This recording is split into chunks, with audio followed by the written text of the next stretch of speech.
I didn't know he was the Alpha King. I just knew he was ruining the inseam of a $20,000 tuxedo. When you work in high fashion, you learn to treat bodies like mannequins. If a mannequin moves, you pin it down. If a mannequin touches you, you handle it. So when the broad-shouldered giant in the VIP dressing room dared to pinch my waist while I was measuring his thigh, I didn't hesitate.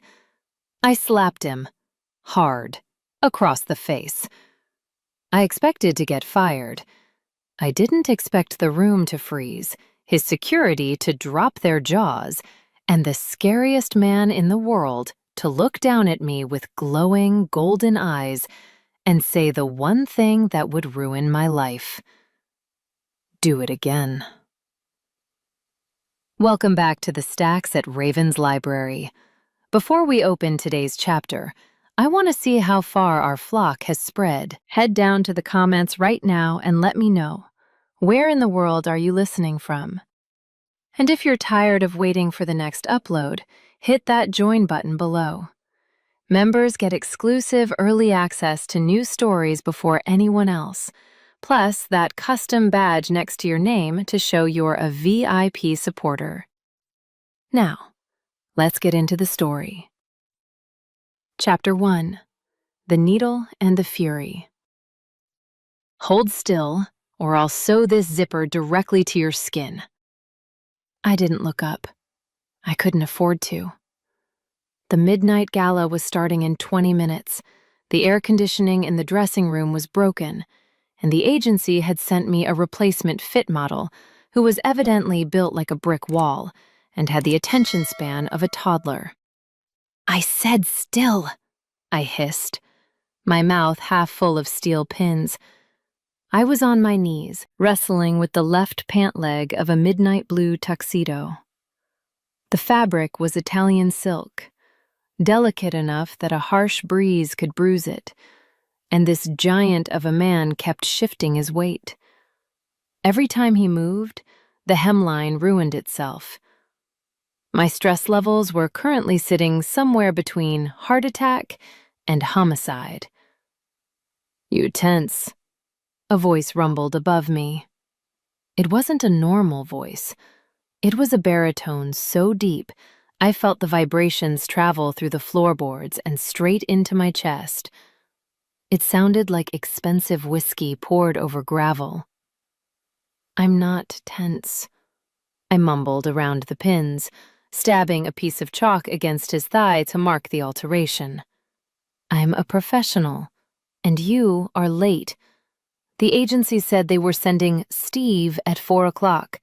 It is now 6. You're lucky I didn't greet you with a pair of fabric shears." He chuckled. The sound was dark, amused, and entirely too relaxed for a man whose inseam was currently being aggressively manhandled by a woman on the verge of a nervous breakdown. "Steve," he repeated, testing the name as if it were a foreign language. "Is that who you think I am?" "Unless you're the catering staff sneaking in for a nap, yes. Now spread your legs, slightly. I need to check the rise."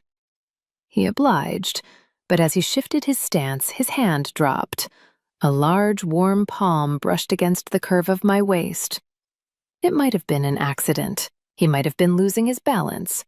But in my sleep-deprived, caffeine-fueled state, it felt like a pinch. A deliberate, flirtatious pinch from a model who thought he could get fresh just because we were alone behind a velvet curtain. I saw red. I spat the pins into my magnetic wristband, stood up in one fluid motion, and swung. Crack! My palm connected with his cheek. It wasn't a love tap.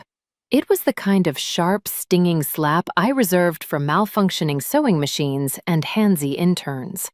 The sound echoed off the vanity mirrors like a gunshot. "I said stay still," I snapped, pointing a finger in his face. "If you pinch me again, I will sew you into this suit and leave you here until the cleaners find you on Monday. Do you understand me, Steve?" Silence. Absolute, suffocating silence. The man slowly turned his head back to face me. He didn't look angry. He didn't look ashamed. He looked fascinated. He was devastatingly handsome in a cruel, sharp-edged way. High cheekbones, a jawline that could cut glass, and eyes that were currently burning a shade of molten gold.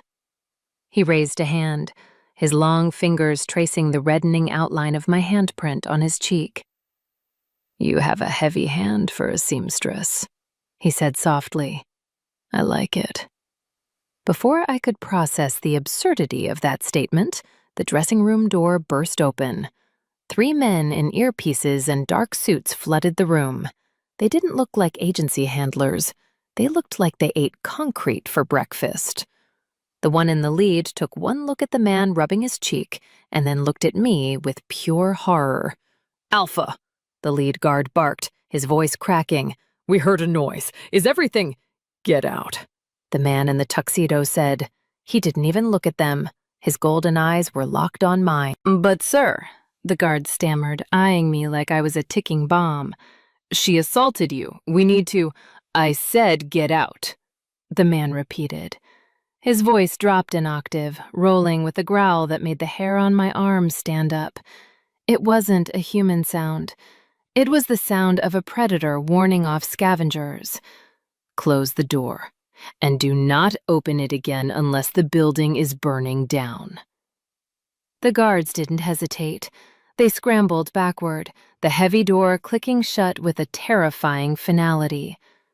I stood there, my hand still stinging from the impact, my brain slowly trying to catch up with reality. Alpha? Guards? The golden eyes? The man took a step toward me. He towered over me, shrinking the room until it felt like there was no oxygen left, just his scent, cedar, rain, and something spicy and dangerous. "So," he murmured, stepping into my personal space until the toes of his polished shoes touched mine. "You think my name is Steve?" I swallowed hard, my throat suddenly dry. My fierce stylist persona was flickering, but I refused to let it die. I lifted my chin, forcing myself to meet his gaze. "I don't care who you are," I said, though my voice wasn't quite as steady as I wanted it to be. "You ruined the drape of the trousers." He smirked. It was a wicked, arrogant expression that made my knees weak and my temper flare at the same time. "I own the trousers, little tailor," he whispered, leaning down until his lips were inches from my ear. "In fact, I own the building. I own the agency that sent Steve. And as of 5 minutes ago, I'm fairly certain I own you." He pulled back, his eyes dancing with a dark, obsessive hunger. "Now," he said, tapping his cheek where I'd hit him, "why don't you finish what you started? The inseam won't measure itself." Chapter 2. The Slap Heard Round the World. My heart wasn't just beating. It was trying to punch its way out of my ribcage to file a formal noise complaint. "I own you." It was a ridiculous thing to say. It was the kind of line a villain in a melodrama would say while twirling a mustache. But looking up at him, at the sheer, overwhelming mass of expensive wool and predatory grace, I didn't feel like laughing. "You can't own a person," I managed to say, my voice steady despite the tremor in my hands. "The Emancipation Proclamation covered that. Read a history book." He threw his head back and laughed. It wasn't a nice laugh. It was a rich, dark sound that made my insides do a traitorous little flip. "I own the debt your agency holds. I own the mortgage on this theater. I own the lease on your apartment complex. I checked while you were hyperventilating over my inseam. In my world, Darcy, that is as close to ownership as it gets." He knew my name. Of course he knew my name. My name is Ms. Barron to you, I corrected, dropping back to my knees. Not to bow, but because if I didn't finish pinning this hem, I was going to fail my assignment, and I refused to let a billionaire with a god complex ruin my perfect track record. And if you own everything, surely you can afford a tailor who doesn't want to strangle you. Why are you still standing here? Because I'm fascinated, he said. He didn't move away. In fact, as I reached for the fabric near his ankle, he took a half step closer. Most people tremble when they realize who I am. You just got angrier. It's refreshing. I didn't answer. I focused entirely on the fabric. Italian wool, super 150s, exquisite drape. If I focused on the threads, I didn't have to focus on the man. I didn't have to focus on the heat radiating off his legs, or the scent of him, like a storm about to break over a cedar forest that was filling my lungs with every breath. I pinned the cuff with surgical precision. "Turn," I ordered. To my surprise, he turned. "Lift your arms."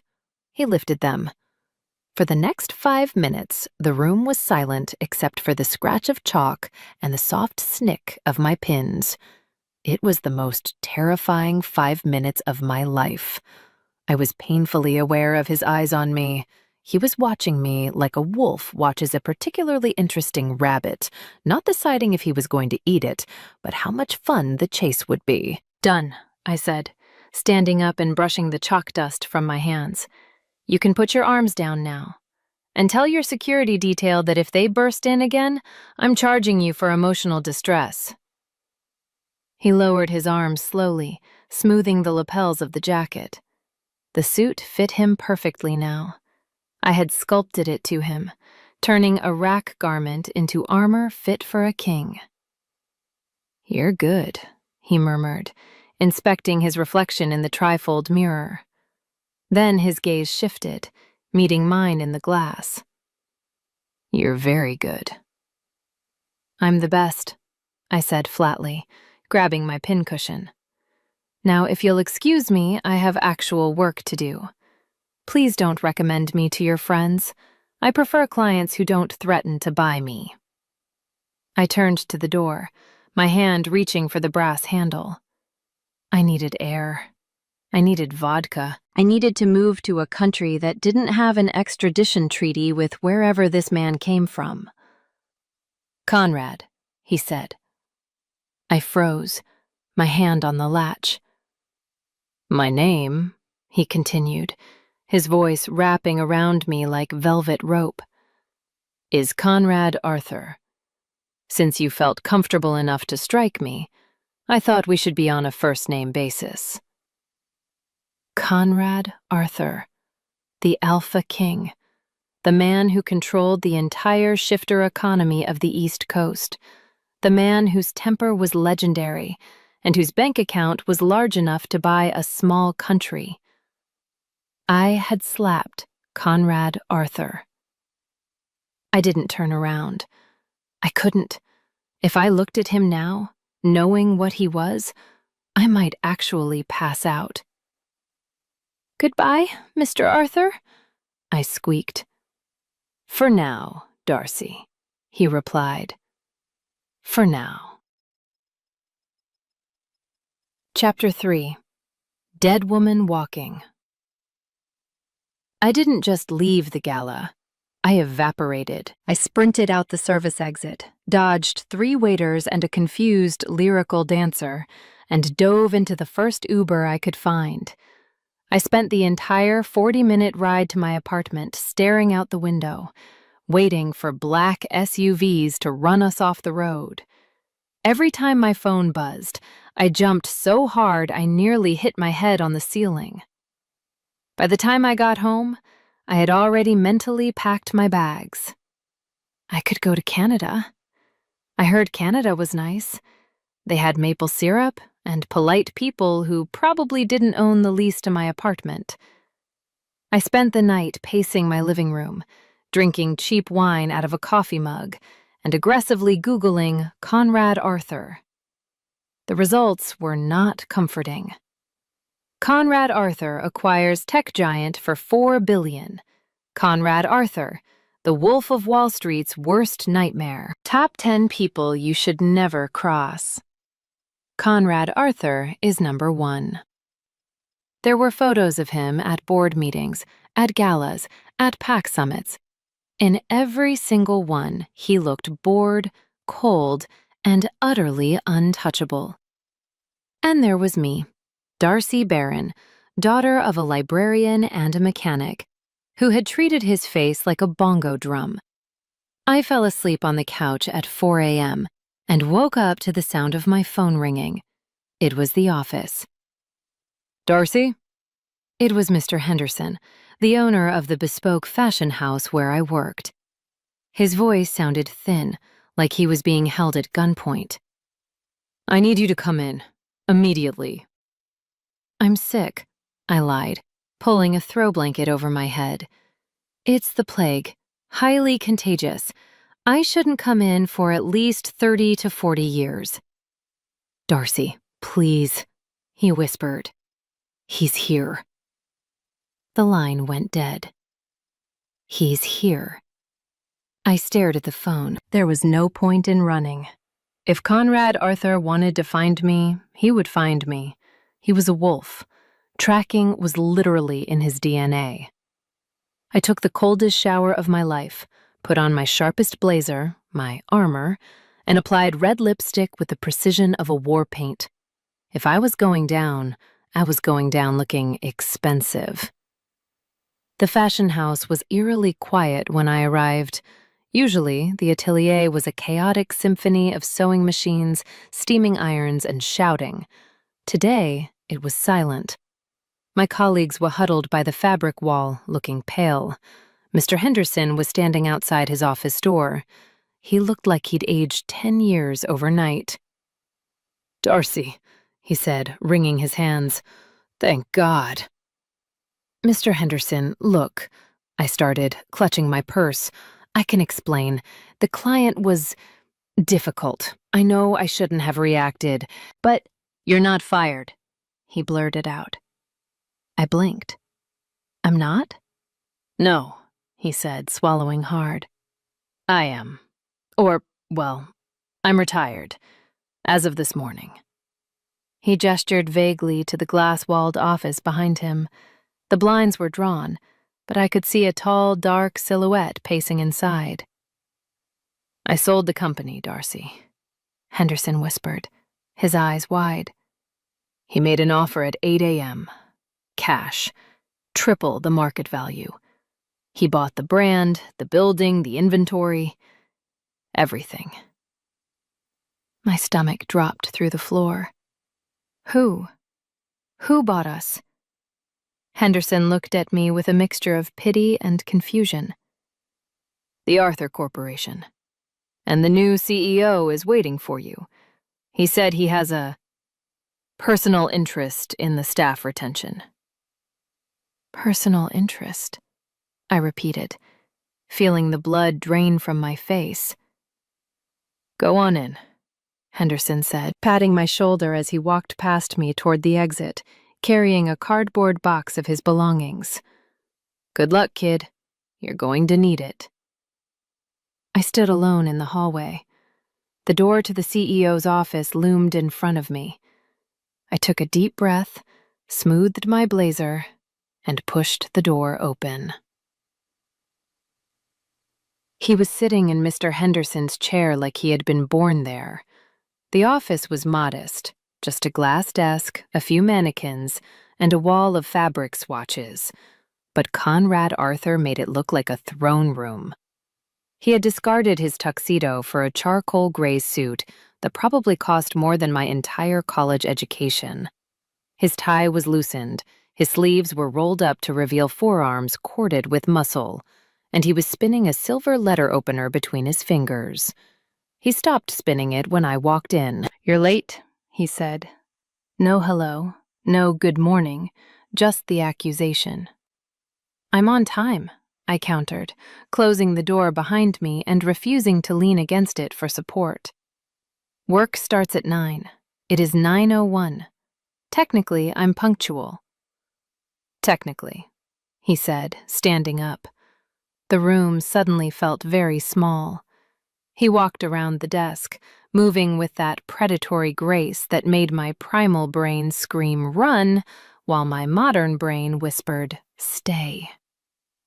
"So," I said, crossing my arms over my chest, "you bought the company. Is this your way of getting a refund on the suit adjustment?" His lips quirked upward. "I bought the company because I saw potential, and because the previous management was lacking in vision." He stopped in front of me, leaning back against the edge of the desk, crossing his ankles, and because I wanted to ensure my favorite stylist wasn't poached by the competition. "I'm not your stylist," I said. "I'm the lead tailor. I handle production, not personal shopping." "Not anymore." He reached behind him, picked up a thick document from the desk, and held it out to me. "Your new contract." I hesitated, then took it. I skimmed the first page. My eyes nearly popped out of my head. This salary figure has too many zeros," I murmured. "It has exactly the right amount of zeros," he corrected. "Look at the job title." I looked. Executive Stylist and Wardrobe Consultant to the CEO. "I don't want to be your wardrobe consultant," I said, looking up at him. "I design clothes. I create. I don't just pick out ties for billionaires with too much money and not enough taste." "My taste is impeccable," he argued smoothly. "I chose you, didn't I?" I felt a flush rise up my neck. "I'm not for sale, Mr. Arthur. You can buy the building, but you can't buy me." "I'm not buying you, Darcy," he said, his voice dropping to that low, vibrating rumble that made my knees weak. "I'm hiring you, exclusively.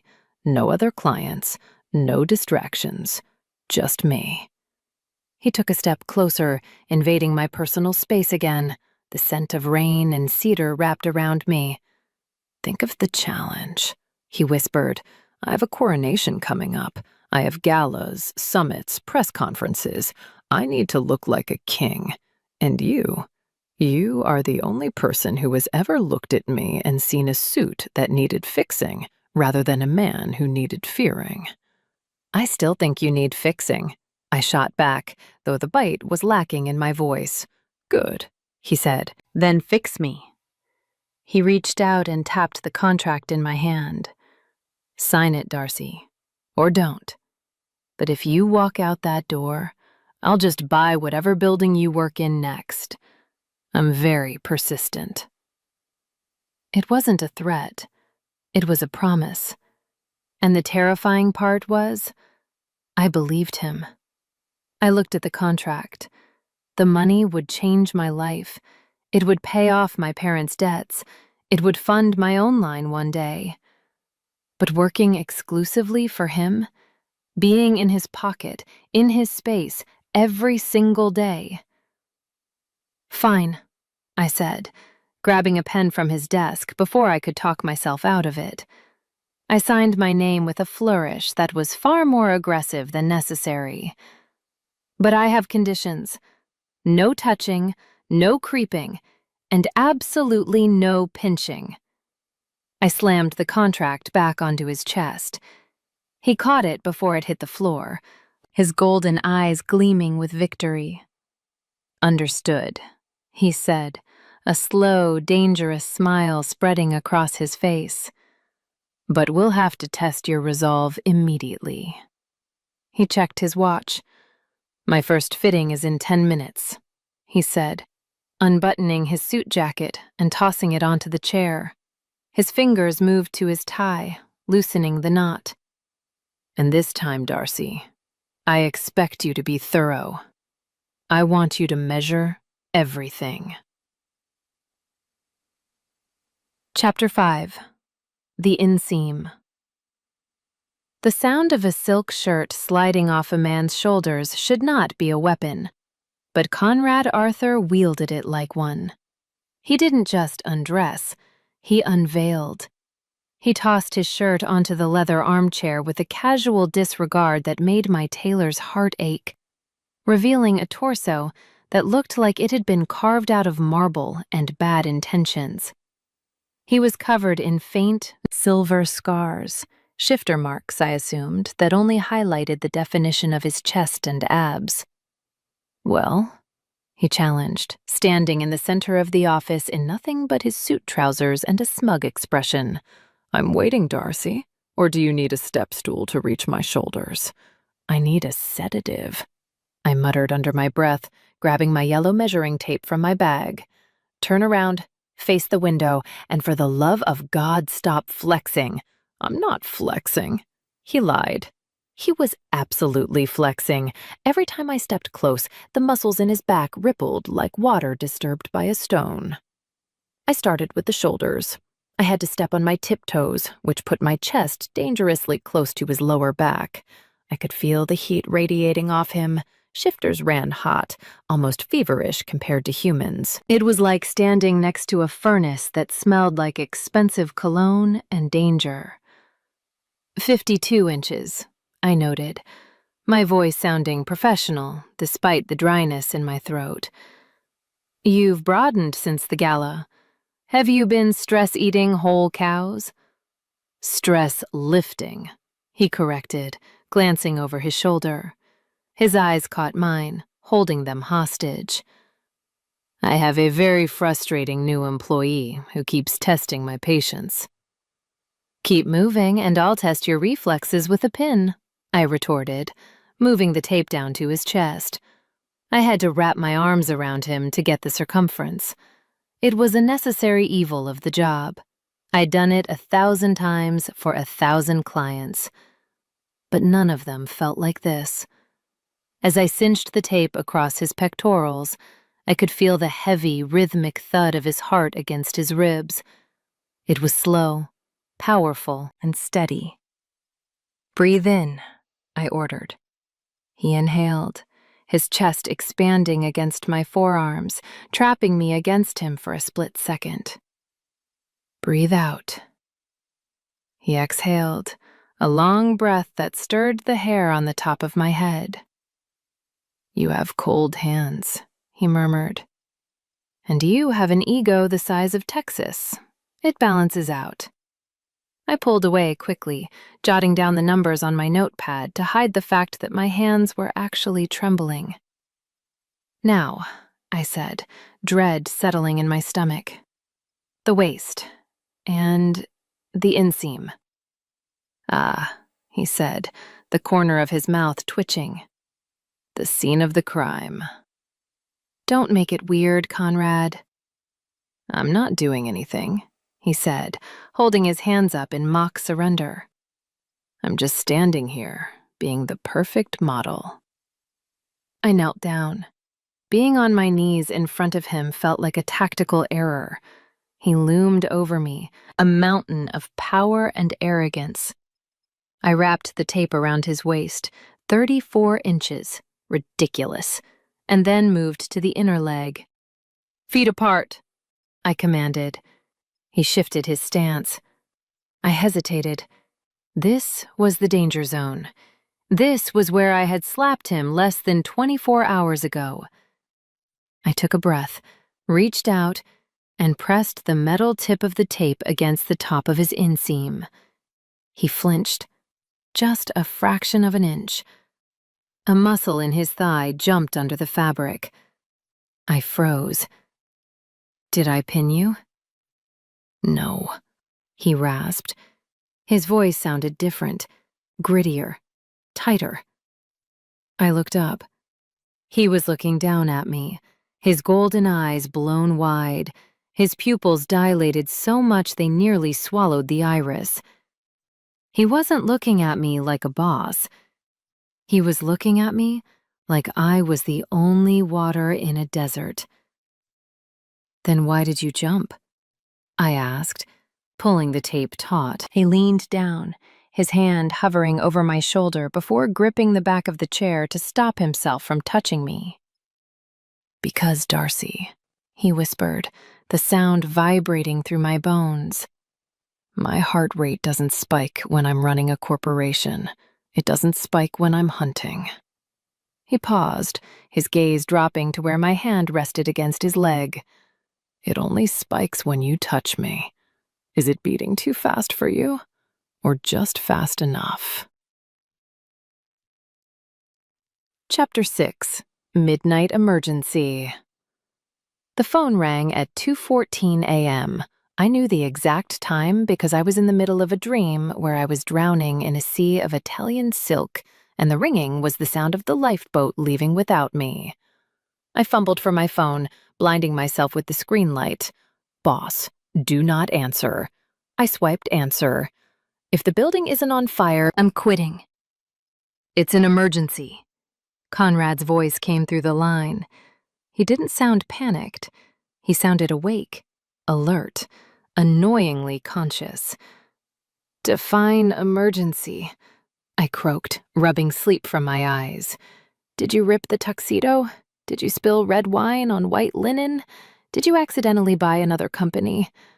"Wardrobe malfunction," he said succinctly. "I have a flight to Tokyo in 3 hours for the Pacific Summit. I need this jacket. Get to the penthouse, now. I've sent a car." "Conrad, it's 2 in the morning," I groaned. "Double overtime pay," he countered. "I'll be there in 20 minutes. I threw on a trench coat over my pajamas, silk, not flannel, thank God, shoved my feet into boots, and grabbed my emergency sewing kit. The black SUV waiting downstairs whisked me through the empty city streets to the Arthur Tower. The elevator opened directly into his penthouse. The place was ridiculous. Floor-to-ceiling windows overlooking the skyline, modern art that cost more than my organs, and enough marble to build a mausoleum. Conrad was standing by the fireplace, wearing the suit trousers and a crisp white shirt. He held the black velvet dinner jacket in his hand, looking tragic. "Where's the damage?" I asked, marching in with my kit, fully prepared to suture a massive tear. "Did a seam burst? Did the lining shred?" He held up the jacket. "The button is loose." I stopped dead in my tracks. I stared at the jacket. I stared at him. "A button," I repeated flatly. "You woke me up, dragged me across the city, and promised double overtime for a loose button?" "It's the top button," he said with a straight face, crucial for structural integrity. "You have 10 other jackets," I yelled, throwing my hands up. "You have a closet the size of a department store." "I wanted this one," he shrugged, handing it to me. "Fix it, Baron. You're on the clock." I snatched the jacket from him, muttering curses that would make a sailor blush. I sat on his pristine white sofa, threaded a needle with aggressive precision, and reinforced the button. It took me exactly 90 seconds. "Done," I snapped, biting the thread because I was too angry to find my scissors. "That will be $500, please." "Put it on my tab," he said. He walked over to the wet bar. "Drink?" "No, I'm going back to bed." "It's bourbon," he tempted. "Pappy Van Winkle, 20 years. I paused. I had principles, but I also had a weakness for expensive whiskey. "1 glass, then I'm leaving." He poured 2 glasses and walked over, handing me one. He didn't sit on the other sofa. He sat on the coffee table in front of me, his knees bumping mine. Up close, I saw what the dim light had hidden. There were dark circles under his eyes. The tension in his shoulders was coiled tight. He looked exhausted. "You didn't call me for the button," I realized, taking a sip of the liquid gold. He swirled his glass, watching the amber liquid. I haven't slept in 3 days. The summit preparation is loud in my head. And I help because you're loud too, he said, looking up at me with a half smile. But you're a different kind of loud. You don't want anything from me. You just want me to stand still. He took a drink, his eyes locking on mine over the rim of the glass. Wolf senses are hypersensitive, he explained quietly. Silence is the loudest thing in the world to me. It echoes. But you smell like vanilla and frustration. It grounds me. I didn't know what to say to that. I should have made a sarcastic comment. I should have left. But instead, I watched him finish his drink. Go to sleep, Conrad, I said softly. I can't, he admitted. Not unless I know the button is secure. The button is fine, I promised. Good. He leaned forward, his face inches from mine, his voice dropping to a whisper that curled around my spine. Because I intend to sleep on the plane. But right now, I'm enjoying the view too much to close my eyes. Chapter 7. The Wolf in the Boardroom. I am a tailor, I hissed, chasing Conrad down the corridor of the Arthur Corporation headquarters. I sew, I design, I measure. I do not do corporate aesthetics consulting. You have an eye for detail, Conrad replied, not slowing his stride. He was in full alpha mode today. 3-piece suit, power tie, and an aura that made junior executives dive into cubicles to avoid him. We are meeting with the Sterling Pack regarding a textile merger. I need you to assess their fabric quality. If they're selling us cheap polyester blends disguised as silk, I need to know. You can't just tell by touching it? I can, he said, stopping at the double doors of the boardroom. But I like watching you destroy people who think they can fool you. He pushed the doors open. The room was filled with men in gray suits. At the head of the table sat Alpha Sterling, a man with too much hair gel and a smile that didn't reach his eyes. Alpha Arthur, Sterling boomed, standing up. We were expecting you alone. His eyes slid to me. He didn't look at my face.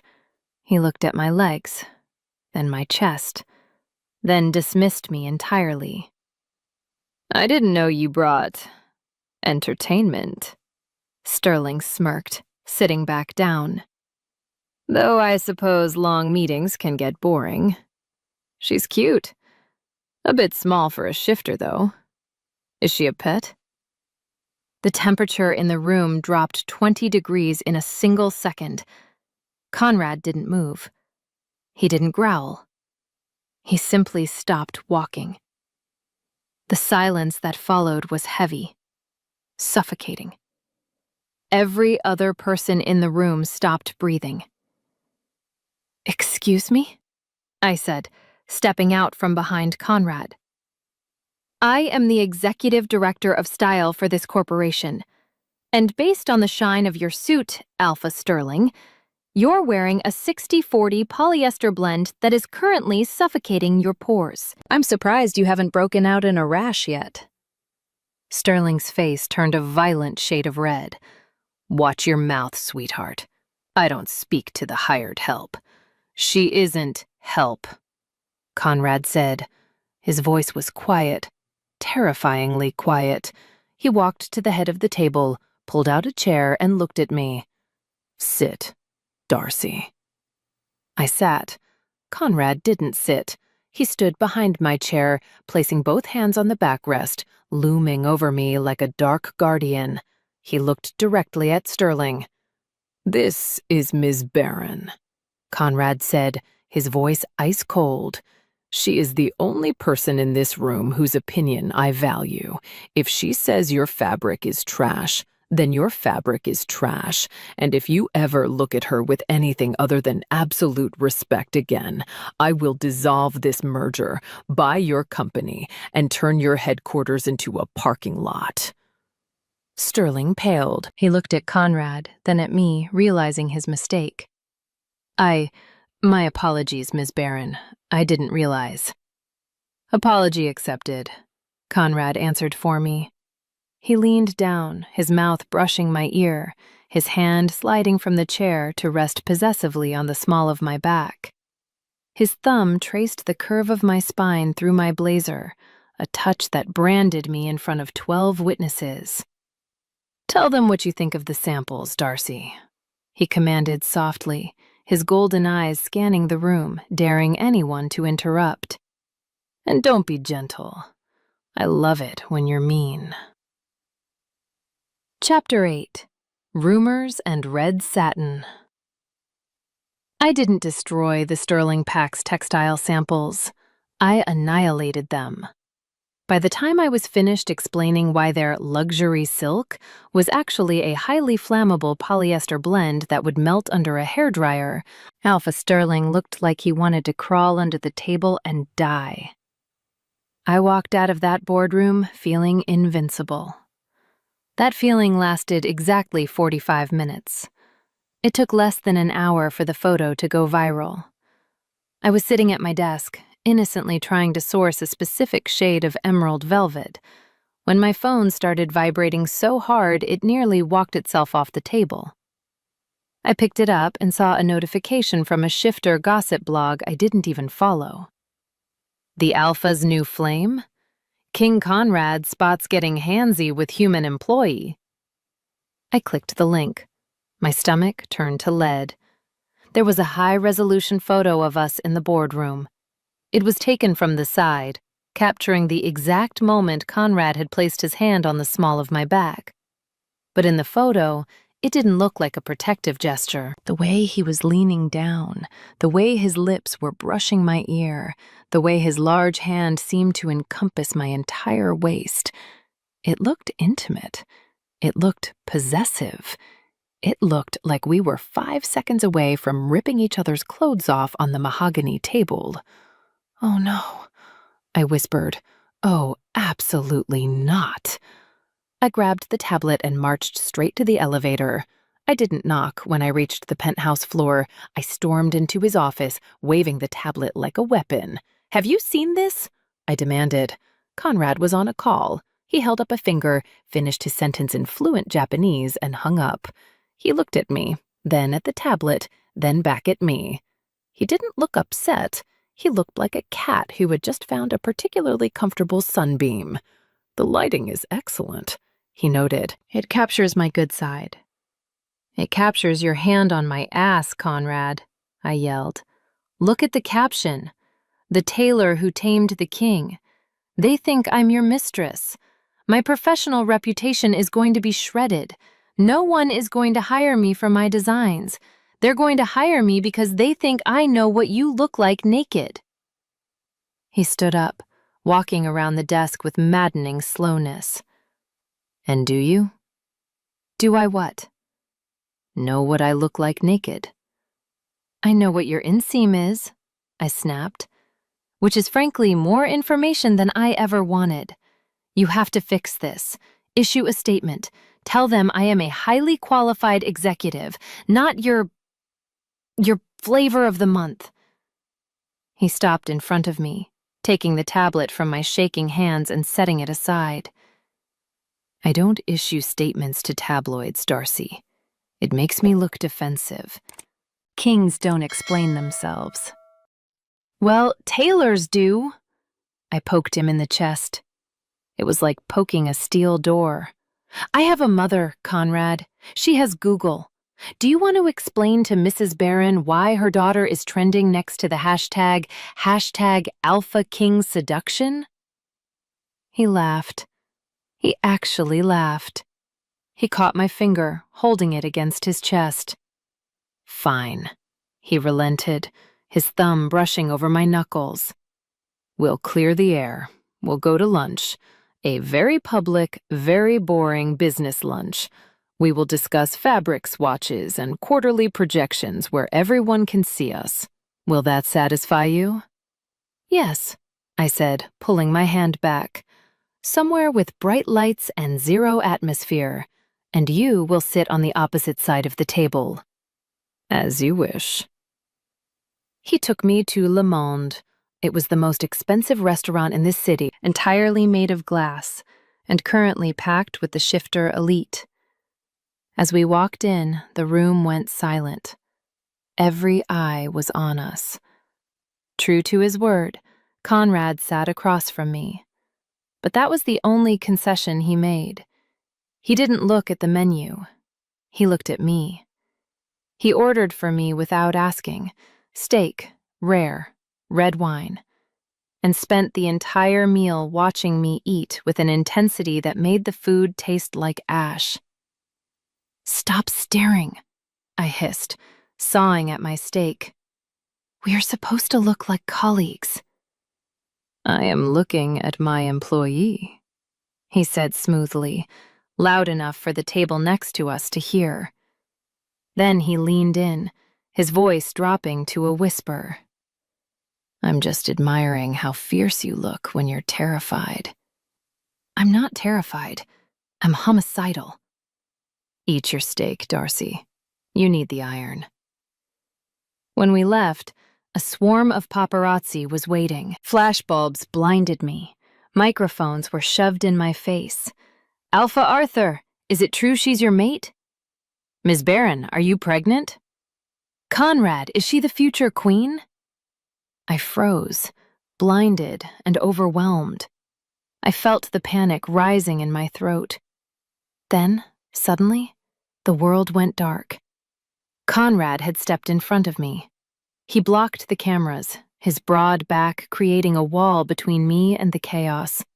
He wrapped an arm around my shoulders, tight, protective, undeniable, and guided me toward the waiting car. "Back off," he growled at the press. It wasn't a shout. It was a low, vibrational threat that shattered the lenses of 2 cameras in the front row. He shoved me gently into the back seat and climbed in after me. As the door slammed shut, cutting off the noise, I let out a shaky breath. "You made it worse," I accused, though my voice lacked heat. "You hugged me.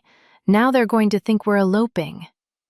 Conrad leaned back against the leather seat, loosening his tie. He turned to look at me, his eyes gleaming in the shadows of the tinted windows. "Let them talk, Darcy," he murmured. "Truth is usually much more interesting than fiction anyway." Chapter 9. Scent of a Woman. It was raining, a cold, miserable rain that battered against the glass roof of the atelier. It was 11 p.m. on a Tuesday, and I was the only person left in the building.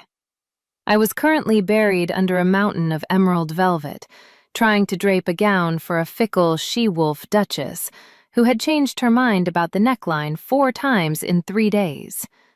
My back ached. My eyes burned. I hadn't eaten since the disastrous lunch with Conrad 2 days ago, where he had essentially declared war on the paparazzi by cuddling me. I stabbed a pin into the velvet dummy a little too aggressively. "Careful," a voice said from the shadows. "That mannequin didn't hurt you." I jumped, dropping my pincushion. Conrad was leaning against the doorframe. He wasn't wearing his suit jacket. His white shirt was unbuttoned at the collar, his sleeves rolled up. He held a brown paper bag that smelled like heaven, grease, salt, and burgers. "You're stalking me," I said, rubbing my temples. "Don't you have a kingdom to run? A moon to howl at?" "I have a hungry stylist who forgets to eat when she's manic," he replied, walking into the room. He set the bag on my cutting table, sweeping a pile of sketches onto the floor without a second thought. "Hey," I protested, "those were concepts." "Eat," he ordered, pulling out a burger wrapped in foil. "Then draw." I wanted to argue. I wanted to tell him to get out of my sanctuary. But the smell of the burger hit my nose, and my stomach let out a traitorous growl that echoed in the empty room. I grabbed the burger and took a bite. It was the best thing I had ever tasted. Conrad watched me too, leaning his hip against the table, his arms crossed. "You smell like cortisol," he said suddenly. I swallowed. "Excuse me?" "Stress," he clarified, "and exhaustion. It's sour. It's coming off you in waves. It's giving me a headache." "I'm sorry my misery is inconveniencing your olfactory system," I snapped, taking another bite. "Maybe if my boss didn't demand a 20-piece couture collection in 2 weeks, I'd smell like roses." "Your boss is a tyrant," he agreed. "Turn around." "Why?" "Just turn around, Darcy." I sighed, put the burger down, and turned my back to him. I expected him to critique the dress on the mannequin.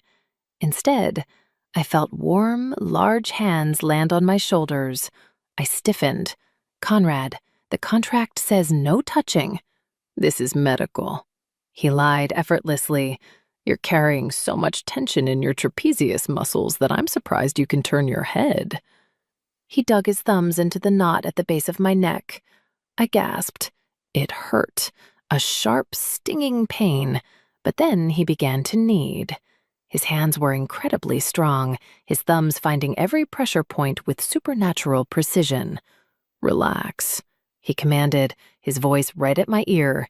"Let me take it." "Take what?" I breathed, my head falling forward involuntarily. "The weight," he whispered. He worked his way down my spine, his fingers firm and rhythmic. It was intimate, too intimate. It wasn't sexual, and yet it was the most erotic thing that had ever happened to me. I was melting under his touch, my defenses crumbling like wet tissue paper. "You smell better now," he murmured after a few minutes. His hands slowed, his thumbs tracing the line of my collarbone through my blouse. "Yeah?" I whispered, my eyes closed, my brain fuzzy. "What do I smell like?" He didn't answer immediately. I felt him lean closer. I felt the heat of his body pressing against my back. I felt his breath, hot and ragged, against the sensitive skin of my neck where my hair was piled up. He inhaled deeply, a long, shuddering drag of air that sounded dangerously like a growl. "Vanilla," he rasped, his nose grazing my skin. "Rain and surrender." I froze. The word hung in the air between us. Surrender. He lingered there for a second too long, his lips ghosting over the pulse point behind my ear. My heart hammered against my ribs, pounding a rhythm that I knew he could hear. Then, abruptly, he pulled away. The loss of his heat was a physical shock. "Finish your burger," he said, his voice rough. He was already walking toward the door, not looking back. "And go home, Darcy, before I forget that I'm supposed to be a gentleman." The X Factor. The next morning, the peace was shattered by a hurricane in Louboutins. I was in the fitting room, prepping for a scheduled consultation with a high-profile client Conrad's assistant had booked. I expected a diplomat or a CEO. Instead, the door swung open, and in walked Lady Clarissa. I knew who she was. Everyone knew who she was. She was the daughter of the alpha of the Southern Pack, a stunningly beautiful she-wolf with platinum blonde hair, legs that went on for days, and a reputation for shredding anyone who got in her way. She was also, according to the tabloids, the front-runner to be Conrad's queen before I came along. She didn't come alone. She brought an entourage of 3 giggling women who looked at my atelier like it was a dumpster. "So," Clarissa said, dropping her Hermes bag on a chair. She looked me up and down, her lip curling in distaste. This is the human pet everyone is talking about. I straightened my spine, clutching my clipboard. Good morning, Lady Clarissa. I assume you're here for the fitting? I'm here to see if you're incompetent, she corrected. She walked over to a rack of gowns I had pulled for her. She flicked through them aggressively. Ugly, drab, cheap.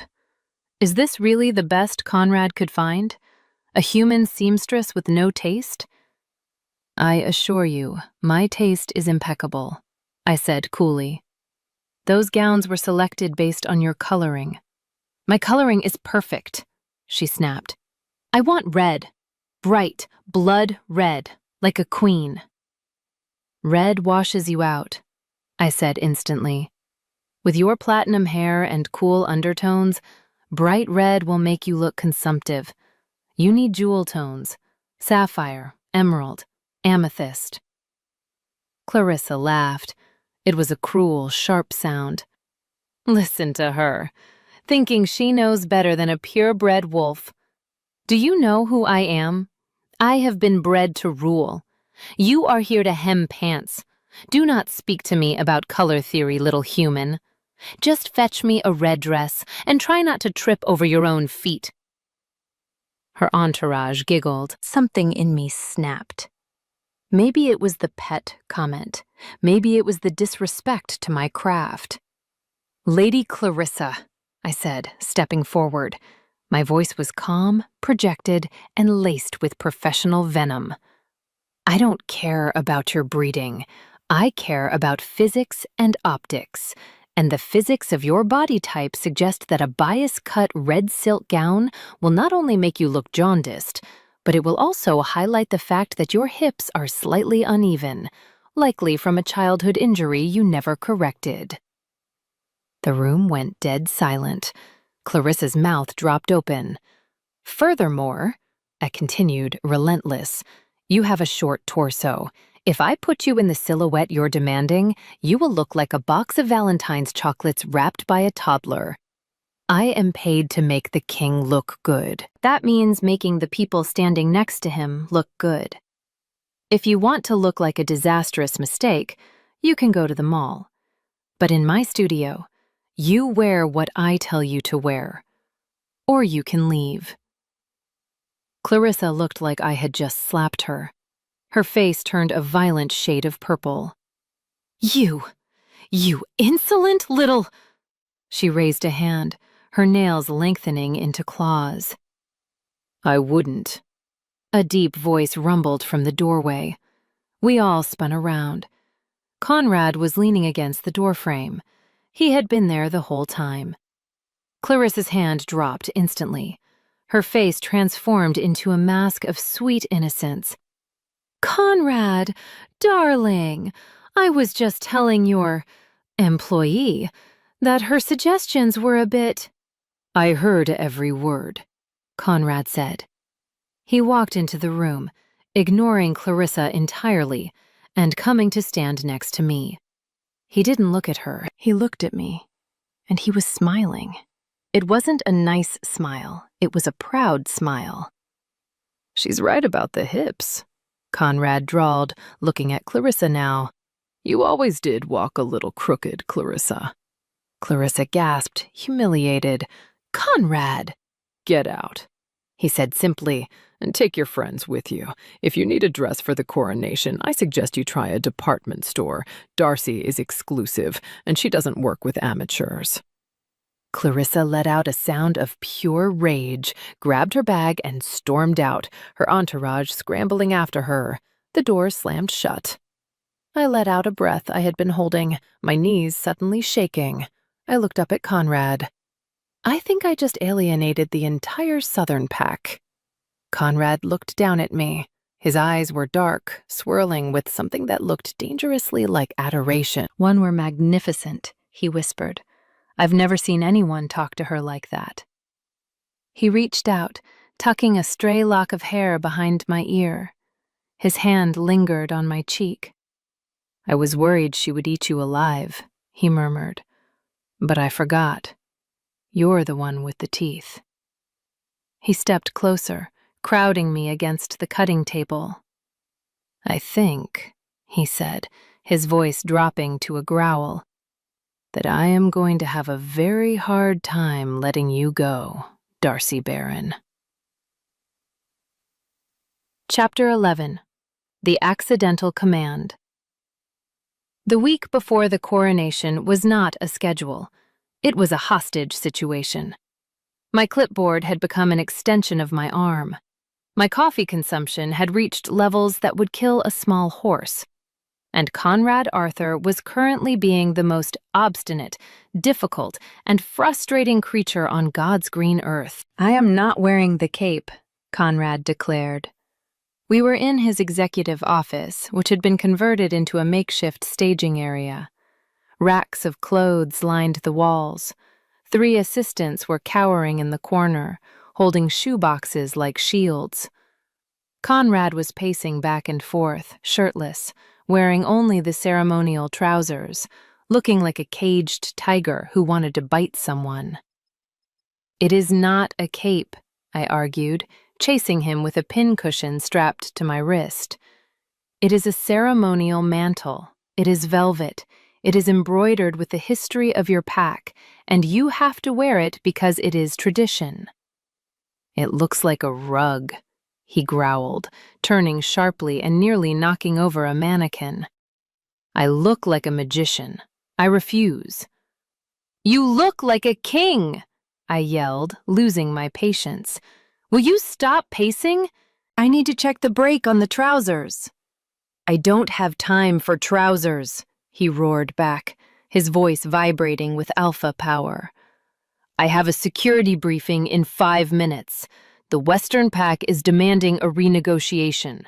I cannot be standing here playing dress-up while my territory is—" He was shouting. The assistants were trembling. The energy in the room was sharp, jagged, and chaotic.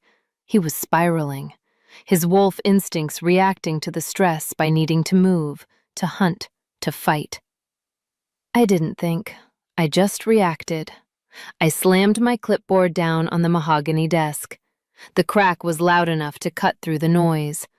I took 2 steps toward him, pointed my finger at the floor, and dropped my voice into the lowest, sternest register I possessed. The voice my mother used when I broke a vase, the voice I used on interns who dropped coffee on silk. "Conrad Arthur!" I barked. "Sit down!" The effect was instantaneous and terrifying. Conrad didn't just stop moving. His knees buckled. He dropped into the leather chair behind him with a heavy thud, his hands gripping the armrests. His spine snapped straight, his chin lifted, and he went completely, utterly still. The room went silent. The assistants stopped breathing. I stood there, my fingers still pointing, my heart hammering in my throat. I stared at him. He stared at me. His eyes were blown wide, the gold consuming the iris.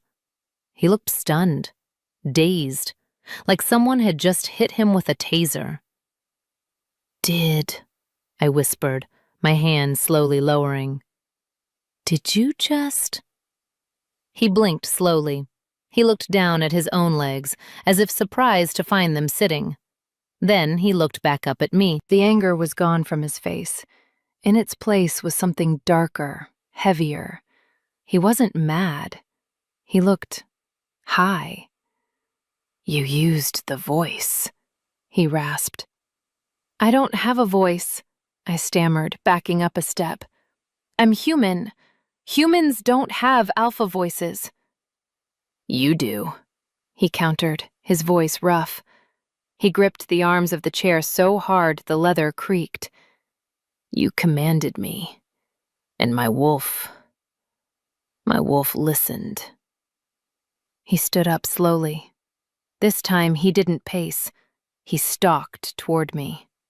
The assistants sensed the shift in the air and bolted, scrambling out of the room and slamming the door behind them. Conrad didn't stop until he was towering over me, breathing hard. He looked at me like I was a puzzle he was desperate to solve. I obey no one, he whispered, leaning down until our noses brushed. No one orders me. Not my father, not the council. No one. He reached out, his hand wrapping around my neck, not to choke, but to hold, his thumb resting against my racing pulse. Do it again, he demanded softly. What? Order me, he groaned, his forehead resting against mine. Tell me to shut up. Tell me to sit. Tell me to beg. I want to hear it. Chapter 12. The Gift. I did not order him to beg. I fled. I muttered something about needing to check the inventory list and practically ran out of his office. I spent the next 4 hours hiding in the fabric archives, reorganizing buttons by size and color, trying to stop my hands from shaking. My wolf listened. The way he had looked at me, dazed, hungry, submissive yet dominant all at once, was burned into my retinas. It was dangerous. We were crossing a line that shouldn't even exist. I avoided him for the rest of the day. But you can't avoid a man who owns the building. At 6 p.m., just as I was packing up my bag to sneak out the back exit, Conrad appeared. He was fully dressed now, back in his armor of a charcoal suit. He looked calm, composed, the incident from the morning locked away behind his CEO mask.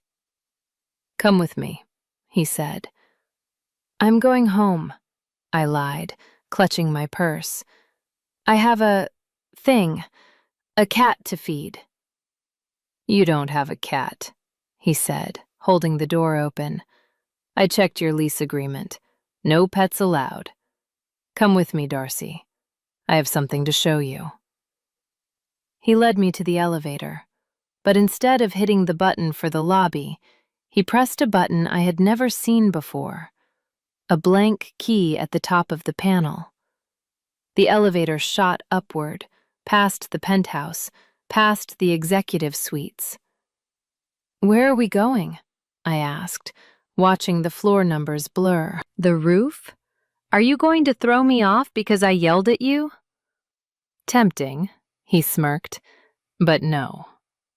The doors slid open. We weren't on the roof. We were in a vast, open-concept loft with floor-to-ceiling windows that offered a panoramic view of the entire city. The space was flooded with the golden light of the setting sun. But it wasn't the view that stopped my heart. It was what was inside. It was a studio. My studio. There were 3 industrial sewing machines, the top-of-the-line German models I had drooled over in catalogs but could never afford. There was a cutting table made of reclaimed oak that spanned 20 feet. There were dress forms in every size, and against the far wall, there were shelves stacked floor to ceiling with bolts of fabric. I walked forward, in a trance. I reached out and touched a bolt of blue silk. It wasn't just any silk. It was Lyon silk, woven by the last traditional mill in France. "And this," Conrad said, walking to a small table in the corner. He picked up a bolt of soft, caramel-colored wool. "Vicuña.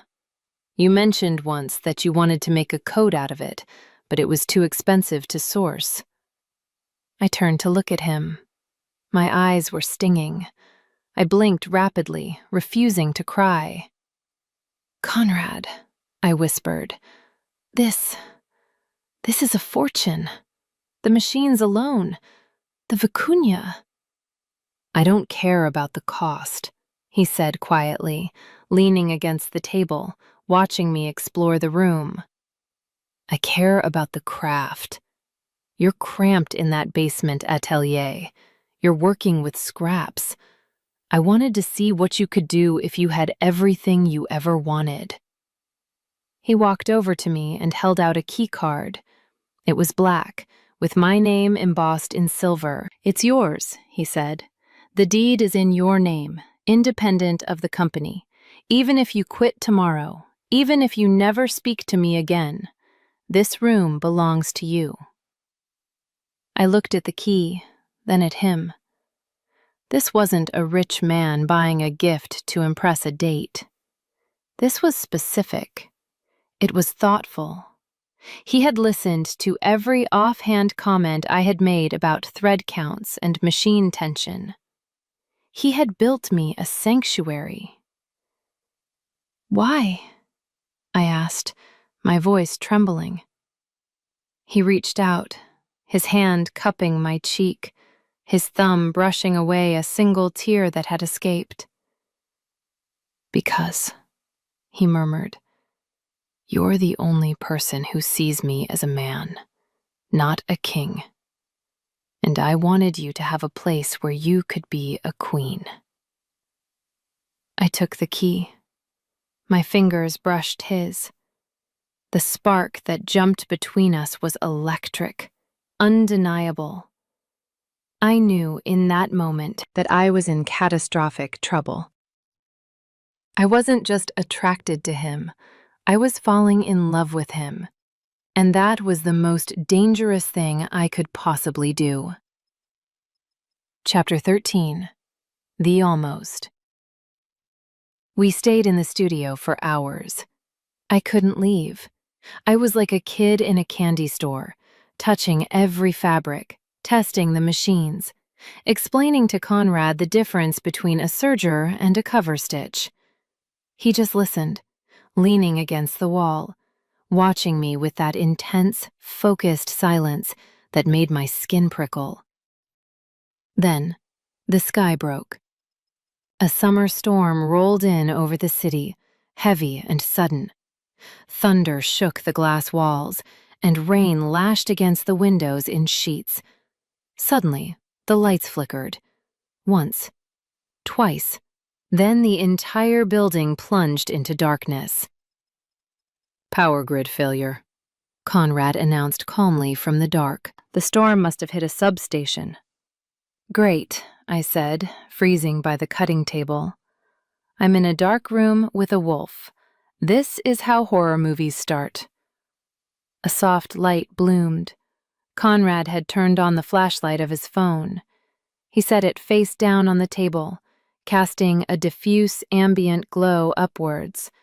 It threw long shadows across the room, turning the studio into something intimate and enclosed. The world outside, the city, the paparazzi, the coronation, disappeared. "You're not afraid of me," Conrad said. He moved toward me. I couldn't see his face clearly, just the glint of his eyes and the outline of his broad shoulders. "I should be," I whispered. "You're an apex predator. You run the world. You have claws." "I would never use them on you," he said. He was close now. Too close. He trapped me against the edge of the oak table, placing his hands on either side of my hips. He didn't touch me, but he caged me. "You command me, remember?" he murmured, his voice low and rough. "You say sit, I sit. You say stay, I stay." "Conrad."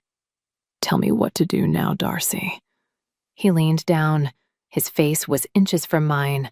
I could feel the heat of his body, smell the rain and cedar on his skin. His gaze dropped to my lips. The air between us was thick, charged with a tension that had been building since the moment I slapped him. I wanted him. God, I wanted him. I wanted to grab his lapels and pull him down. I wanted to ruin the suit I had spent hours perfecting. But panic flared in my chest. He was a king. I was a tailor. If I crossed this line, there was no going back. I would be consumed. I would be the human pet everyone said I was. "No," I whispered, turning my head away just as his lips brushed my cheek. He froze. "I can't," I said, my voice shaking. "I work for you, Conrad. I'm just the help. This is just adrenaline. It's not real." I pushed against his chest. It was like pushing a stone wall, but he let me move him. He stepped back, giving me space. The loss of his warmth was immediate and painful. "It's real," he said. His voice wasn't angry, but it was laced with a dark, terrifying certainty. He picked up his phone, killing the soft light and plunging us back into darkness. "Go," he said from the shadows. "The emergency generators will kick in any second. The elevators will work. Run home, Darcy." I grabbed my purse, stumbling toward the door. I paused at the threshold, looking back into the dark. "Conrad?" "Run," he warned, his voice a low growl that vibrated through the floorboards. "Because if you stay, I'm not going to let you say no again. I'm a hunter, Darcy, and I'm done playing with my food." Chapter 14. The Cold Shoulder. I didn't run because I was weak. I ran because I was smart. Self-preservation is a basic human instinct, right next to breathing and not poking sleeping bears. And Conrad Arthur was a bear in a bespoke Italian suit who had looked at me in the dark with eyes that promised to devour me whole. So naturally, I did the only logical thing a professional woman in my position could do. I hid. I spent the next morning in the basement of the old atelier, not the glorious new studio he had gifted me, but the cramped, dusty room where it all began.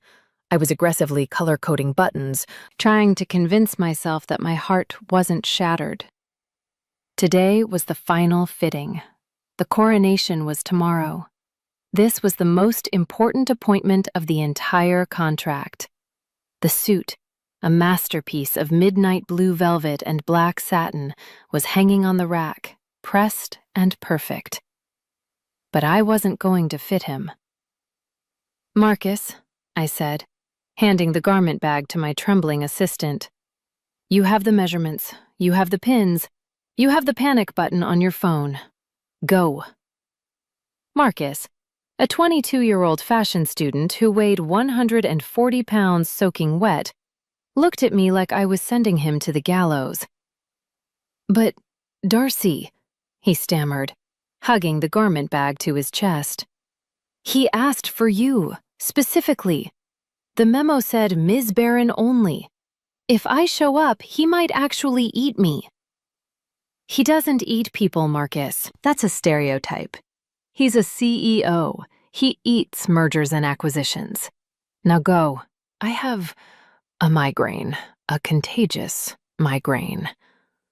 I pushed him out the door and locked it. I waited. 10 minutes. 20 minutes.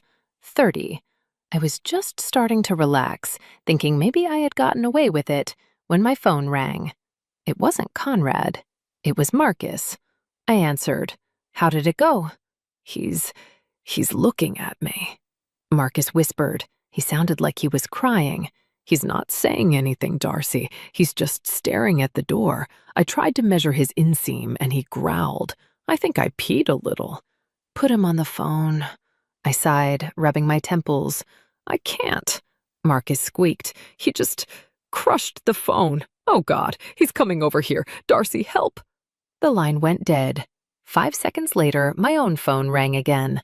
This time, the caller ID simply read, "him." I stared at the screen. My hands were shaking. I swiped answer and held the phone to my ear, not saying a word. "You have exactly 20 minutes. Conrad's voice came through the line. He wasn't shouting. He wasn't growling. His voice was cold, arctic. It was the voice of a king who had been denied his tribute. "Conrad, I'm not feeling well," I lied, my voice thin. "Marcus is fully qualified to—" "Marcus is currently crying in the hallway," Conrad interrupted, his tone devoid of sympathy. "If you are not in this penthouse in 20 minutes, Darcy, I will come down there. And if I have to come down there, I won't be coming to get the suit. I'll be coming to get you." "Is that a threat?" I tried to inject some of my usual fire into the question, but it flickered. "It's a schedule," he replied. "Clock is ticking, little Taylor." He hung up. I stared at the phone. I looked at the door. I looked at the exit sign. I could run. I could move to Mexico. I could change my name to Brenda and sell tacos on a beach. But then I looked at the suit on the rack, the backup jacket I had kept just in case. It was my work, my art, and I refused to let anyone, even a terrifyingly attractive Wolf King, intimidate me out of finishing my job. I grabbed the jacket. I grabbed my pincushion. I grabbed my courage. "Fine," I whispered to the empty room. "You want a fitting? I'll give you a fitting." Chapter 15. The Final Fitting. The penthouse was silent when I arrived. The air was thick, heavy with the scent of ozone and impending storm. Conrad's scent. Marcus was gone. The security guards were gone. The heavy double doors to the dressing room were slightly ajar. I pushed them open. Conrad was standing in front of the trifold mirrors. He wasn't wearing the shirt Marcus had tried to put on him. He wasn't wearing anything above the waist. He stood there in just the black dress trousers, his back to me, the muscles of his shoulders shifting like tectonic plates as he adjusted his cufflinks. "You're late," he said to my reflection in the glass. "I had to take the stairs," I retorted, dropping my bag on the velvet ottoman. "Since you apparently terrified the elevator operator." He turned around slowly. The sight of him hit me like a physical blow. He was magnificent. Terrifying, yes, but magnificent. The scars on his chest, the breadth of his shoulders, the dark line of hair disappearing into his waistband. It was unfair. "Marcus was incompetent," Conrad said, walking toward me. He had cold hands, and he smelled like fear. It was insulting. "He's an intern, Conrad. He's supposed to smell like fear." I pulled out my measuring tape, snapping it taut to hide the tremble in my fingers. "Put the shirt on. We have 30 minutes to finalize the fit before the press arrives." "No." "Excuse me?" "No shirt," he said, stopping 2 feet in front of me. "Check the trousers first. The waist feels loose." "The waist is perfect," I argued. "I measured it myself 3 days ago." "I lost weight," he said, his eyes locking onto mine. "Pining." My breath hitched. "Stop it." "Stop what?" "Stop flirting. Stop looking at me like I'm dinner. Stop making this personal." I stepped forward, angry now. "This is a job, Conrad. I am your employee. You are the king. We are not whatever this is."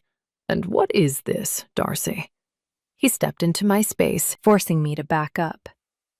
"Why did you run last night?" "Because you told me to," I yelled, backing up again. "You told me to run because you're a hunter." "I told you to run because I was losing control," he growled, matching my step for step. "And instead of running away, you sent a boy to do a woman's job." I hit the wall. Or rather, I hit the mirrors. The cold glass pressed against my back. There was nowhere left to go. Conrad loomed over me, placing his hands on the glass on either side of my head, caging me in. He wasn't touching me, but he was everywhere. His heat, his scent, his overwhelming presence. "Put the shirt on," I whispered, my voice shaking. "Please." "Make me," he challenged. He leaned down, his nose brushing mine. "Order me, Darcy. Use that voice. Tell me to get dressed. Tell me to leave you alone. Tell me you don't want this." "I don't," I lied. "I don't want this. I just want to finish the suit." "Liar," he murmured. His gaze dropped to my lips. "Your heart is beating so fast I can hear it echoing in the room. You're not scared of me. You're scared of how much you want me." "You're arrogant," I snapped, placing my hands on his bare chest to push him away.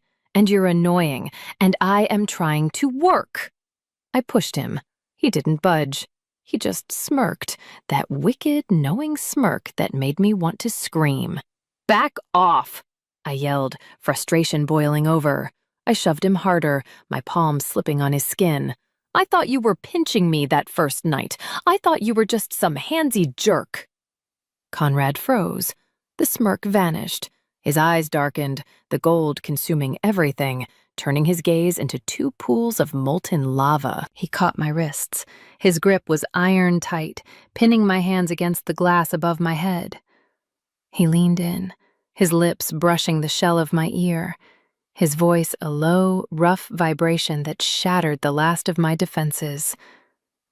"You thought I was pinching you then," he whispered, his body pressing flush against mine. "No, Darcy. Now I will." Chapter 16. The Breach. He didn't pinch me. He claimed me. His hand left the glass and dropped to my waist, gripping me with a possessiveness that bordered on bruising. It wasn't gentle. It wasn't polite. It was a declaration of ownership. His fingers dug into my hip, pulling me off the mirror and flush against his body until there wasn't even a molecule of air between us. I gasped, my head falling back, and that was all the invitation he needed. Conrad kissed me. It wasn't a movie kiss. It wasn't soft music and fading lights. It was a collision. It was hunger and desperation and days of pent-up madness crashing together. His mouth devoured mine, demanding, taking, tasting. He kissed me like he was starving, and I was the only sustenance left in the world. And God help me, I kissed him back. I forgot the contract. I forgot the coronation. I forgot that he was a king and I was a tailor. I wrenched my hands free from his grip and tangled them in his hair, pulling him closer, anchoring him to me. He groaned, a guttural, animal sound that vibrated against my lips. He lifted me effortlessly, pressing me back against the mirror so that my feet dangled off the floor. I wrapped my legs around his waist, needing to be closer, needing to feel every inch of him. "Darcy," he rasped against my mouth, breaking the kiss for a fraction of a second to breathe. "Mine." "Conrad," I breathed, my voice wrecked. "The suit, the fitting." "Burn the suit," he growled, attacking my neck. "I don't care. I don't care about the crown. I don't care about the pack. I only care about this. You. Here." He bit gently at the sensitive cord of my neck, and a jolt of electricity shot straight to my toes. My wolf, the non-existent human instinct inside me, howled in answer. "I tried," I whispered, clutching his shoulders. "I tried to be professional." "You failed," he murmured against my skin. He pulled back, holding my face in his large hands, forcing me to look at him. His eyes were wild, his hair was a mess, his chest was heaving. He looked undone. And knowing that I, Darcy Barron, the girl from the wrong side of the tracks, had unraveled the Alpha King, was the most intoxicating feeling in the world. "I don't want a stylist," Conrad said, his voice fierce and raw. "I have 1,000 people who can dress me. I have 1,000,000 people who fear me. But I have never, never had anyone who stood up to me." He rested his forehead against mine, his thumbs stroking my cheekbones. "When you slapped me," he confessed, a jagged laugh escaping his throat, "I thought I was hallucinating. No one touches me. No one.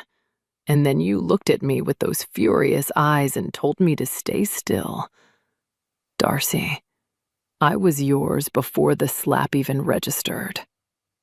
"I thought you were going to kill me," I admitted, breathless. I wanted to keep you, he corrected. I still do. I always will. He kissed me again, slower this time, deeper, a seal. A promise. The coronation is tomorrow, he whispered against my lips. I know, I said. The suit is ready, if you just put it on. I'm not talking about the suit.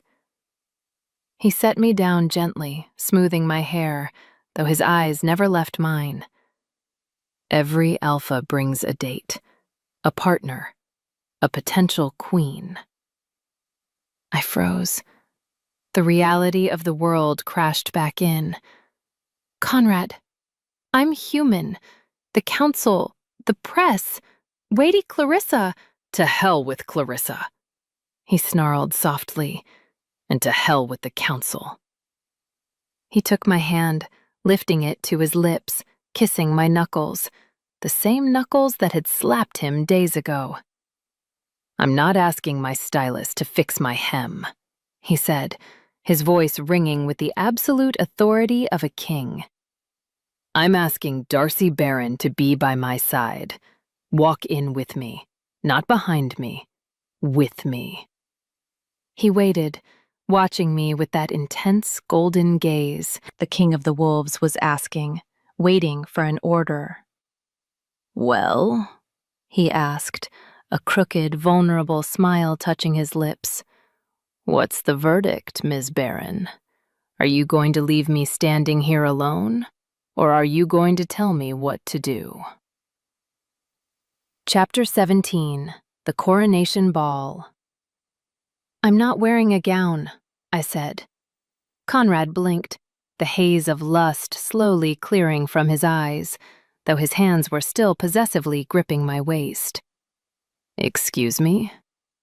If I'm walking into that ballroom, I said, my voice gaining strength, if I'm walking in there as your partner and not your employee, I am not wearing some frothy pastel confection that makes me look like a submissive little debutante.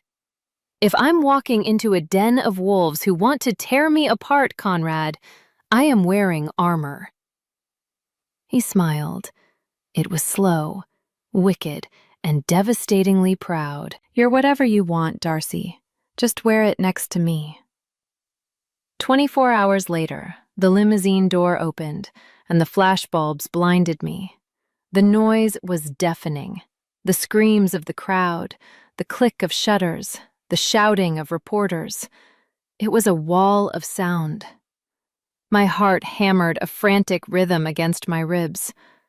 I had spent my entire career backstage, hiding behind curtains, fixing the beautiful people so they could shine. I had never been the one stepping out into the light. A hand appeared in my field of vision. Large, steady, palm up. I looked at it, then up at Conrad. He was breathtaking. He was wearing the suit, the midnight blue velvet tuxedo I had poured my soul into. It fit him like a second skin, accentuating the terrifying breadth of his shoulders and the tapered power of his waist. He looked like a king. He looked like a god of night and shadows. Breathe, he commanded softly, his voice cutting through the chaos like a blade. Look at me, Darcy. Just me. I took his hand. His fingers closed around mine, warm and anchoring. I stepped out. The roar of the crowd changed pitch. It went from excited screaming to a confused, curious buzz.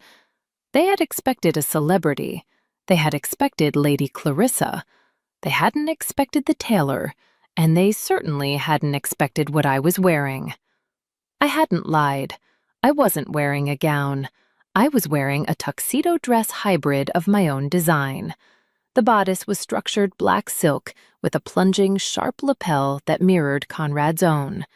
It was tailored to within an inch of its life, cinching my waist like a corset before exploding out at the hips into a dramatic, floor-length train of black velvet that absorbed the light. I wore stiletto heels sharp enough to be weapons and diamond studs in my ears. I didn't look like a princess. I looked like the CEO of a company that crushed princesses for sport. "They're staring," I whispered as we walked the red carpet, my grip on his hand tightening. "Let them stare," Conrad murmured, bringing my hand to his lips in full view of 300 cameras. "They've never seen perfection before." We reached the massive double doors of the grand ballroom. The royal guard, stone-faced men who looked like they chewed granite, bowed low. "Ready?" Conrad asked, pausing with his hand on the brass handle. "No," I admitted. "Do it anyway." The doors swung open. If I thought the red carpet was loud, the silence of the ballroom was deafening. 500 of the most powerful shifters in the hemisphere stopped talking at once. The air was thick with the scent of expensive perfume and raw, predatory judgment. We stepped onto the mezzanine. "He brought the human," someone whispered. "Is that a tuxedo? Look at his face. He looks obsessed." I kept my chin high, channeling every ounce of Lady Clarissa destroying energy I possessed. Conrad didn't look at the crowd. He didn't acknowledge the council members, the alphas, or the debutantes lining the walls. He kept me tucked firmly against his side, his hand warm on the velvet of my waist, effectively acting as a human shield against the room. We descended the grand staircase. Every step felt like a declaration of war. I saw Lady Clarissa near the champagne fountain. She was wearing red, a terrible, bright poppy red that washed her out completely. Her mouth hung open as she stared at us. I caught her eye and offered a small, cool smile. She looked like she might combust. We reached the center of the floor. The orchestra hesitated, the conductor looking uncertainly at the king. According to protocol, the king was supposed to circulate. He was supposed to shake hands with the elders. He was supposed to act like a politician. Conrad ignored protocol. He turned to me, right in the center of the room, under the massive crystal chandelier. "The first dance is reserved for the queen," I hissed under my breath, panic flaring again. "Conrad, you can't. The council will riot." "I am the council," he reminded me, his voice dark and amused. He placed one hand on my waist and took my right hand in his. He stepped into my space, closing the distance until his thighs brushed against the fabric of my dress. The intimacy of the pose was scandalous. It wasn't a formal ballroom hold. It was an embrace. "Conrad," I warned, glancing at the shocked faces surrounding us. "Everyone is watching." "Good," he growled softly, his golden eyes burning into mine, ignoring the hundreds of spectators as if they were nothing but ghosts. "Let them watch. Let them see who really rules me." He signaled the conductor with a sharp nod. The music swelled, a waltz, heavy and romantic. Conrad pulled me flush against him, and as we began to move, he leaned down, his lips brushing the shell of my ear, his voice dropping to a whisper that sent a shiver straight down my spine. "Dance with me now, Darcy," he promised darkly, "but save your energy, because when we get back to that dressing room, I'm going to make sure you're too exhausted to walk tomorrow." Chapter 18.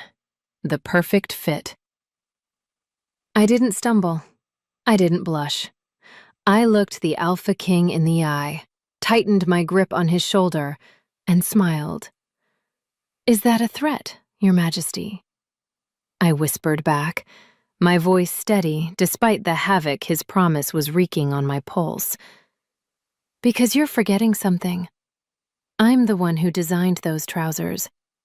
I know exactly how much room you have to move. If you try anything on this dance floor, you'll pop a seam. And then I win." Conrad threw his head back and laughed. It wasn't the polite, courtly chuckle the room expected. It was a rich, booming sound of genuine delight that echoed off the vaulted ceiling. The sound shattered the tension in the room. The terrified silence of the council broke, replaced by confused murmurs. The king was laughing. The king, who hadn't smiled in public since the 90s, was laughing because his human date had threatened his inseam. "You're terrible," he murmured, pulling me back into the spin. "I adore you." The rest of the dance was a blur of gold light, velvet, and the heat of his hand burning through the silk of my dress. I stopped seeing the crowd. I stopped seeing Lady Clarissa fuming by the shrimp cocktail. I only saw him. The golden flecks in his eyes, the relaxation of his jaw, the way he looked at me not as a possession, but as a prize he couldn't believe he'd won. When the music ended, the applause was hesitant at first, then thunderous. But Conrad didn't bow to the room. He bowed to me. "And now," he announced, straightening up and offering me his arm. "We're leaving." "Conrad!" I hissed through my teeth, smiling at a gaping duchess. "We've been here for 11 minutes. You have to do the speeches. You have to kiss babies. You have to intimidate the Western pack." "I can intimidate them via email," he dismissed, steering me firmly toward the exit. "Right now, I have a wardrobe malfunction." "You do not." "I do," he insisted, marching us past the stunned royal guard. "My suit feels constricting. I require immediate professional assistance. It's an emergency." We swept out of the ballroom, leaving the entire social hierarchy of the shifter world in absolute chaos behind us. We didn't stop until we reached the private corridor. Conrad didn't wait for the elevator. He pulled me toward the service stairs, the ones leading back to the VIP dressing rooms. He moved with an urgency that made my breath hitch. He wasn't running, but his stride was long, purposeful, and predatory. "You're insane!" I laughed as he dragged me down the hallway, my heels clicking rapidly on the marble. "You're abdicating your social duties for sex." "I am the king," he growled, pushing open the heavy double doors of our dressing room. "I define what my duties are, and right now, my duty is you." He slammed the door shut and locked it. The click of the deadbolt was the loudest sound in the world. We were back. The same room, the same trifold mirrors, the same velvet ottoman where I had sat and cried over a hemline just days ago. But the energy had shifted. The air wasn't thick with fear anymore. It was thick with inevitable, crashing desire. Conrad backed me up against the vanity table. He didn't touch me yet. He just looked at me, his chest heaving slightly, his eyes stripping away the tuxedo dress layer by layer. "Take it off," he commanded softly. My breath caught. "Excuse me?" "The jacket," he clarified, stepping closer, his voice dropping to a velvet rumble. "It's tight, Darcy. You said it yourself. I'm popping a seam. Fix it." I looked at him. He stood there, arms slightly spread, waiting. He was giving me the power. He was the most powerful predator on the continent, and he was asking me to dismantle his armor. I stepped forward. My hands were shaking just a little as I reached for the top button of his tuxedo jacket. "You're impatient," I whispered, undoing the button. "I've been patient for 100 years," he rasped. "I'm done waiting." I slid the jacket off his shoulders, letting it fall to the floor. A $20,000 garment, discarded like a rag. He didn't care. I reached for his tie. I undid the knot, pulling the silk strip free. I tossed it aside. Then I reached for the shirt. Pearl buttons, fiddly things. I popped the top one, then the second. His skin was hot under my fingertips. I could feel the thrum of his heart, beating a frantic rhythm against his ribs. "You're racing," I murmured, flattening my palm against his bare chest. "Because you're touching me," he admitted, his eyes fluttering shut for a second as he leaned into my hand. I undid the last button. He shrugged the shirt off. Now it was just skin, muscles, scars, and the low-slung waistband of the trousers I had fought so hard to measure. "Turn around," I whispered. His eyes snapped open. "What?" "Turn around," I repeated, channeling my stylist voice. "I need to check the back. The fit looked a little tight during the waltz." Conrad stared at me. A slow, wicked grin spread across his face. He knew exactly what I was doing. He knew I was playing his game. He turned. I looked at his broad back, the taper of his waist, the power coiled in every line of his body. I reached out, but I didn't measure him. I let my hand drift down to his waist, and then, deliberately, firmly, I pinched him. He jumped, actually jumped. He spun around, his eyes wide, a laugh bubbling in his throat. "You little—" "I told you," I interrupted, stepping into his space, grabbing the lapels of his unbuttoned shirts to pull him down to my level. "I thought you were pinching me that first night. You said you would. I just wanted to beat you to it." Conrad didn't speak. He wrapped his arms around my waist, lifting me up and setting me on the edge of the vanity table, scattering hairpins and fabric swatches everywhere. He stepped between my knees, pressing his forehead against mine. "You win," he whispered, surrendering. "You win, Darcy. You win the argument. You win the game. You win me." "Good," I breathed, wrapping my legs around his waist, pulling him flush against me. "Because I have some very specific ideas about the alterations this relationship needs." "Oh?" He nipped at my jaw, his hands roaming over the back of my dress. "And where do we start?" I leaned back, looking at him, my king, my wolf, my perfectly tailored disaster. I reached for the measuring tape draped over the mirror, looped it around his neck, and pulled him down into a kiss that promised forever. "We start," I whispered against his lips, "by taking the rest of these measurements. And this time, Conrad, you're not allowed to move. Quick favor, don't go anywhere yet. If you thought Conrad was possessive, you haven't seen anything yet. In this next story, the heroine doesn't just slap the alpha, she physically shoves him out of his chair. And instead of killing her, he pulls her straight into his lap. You need to hear this. Click the video on your screen right now.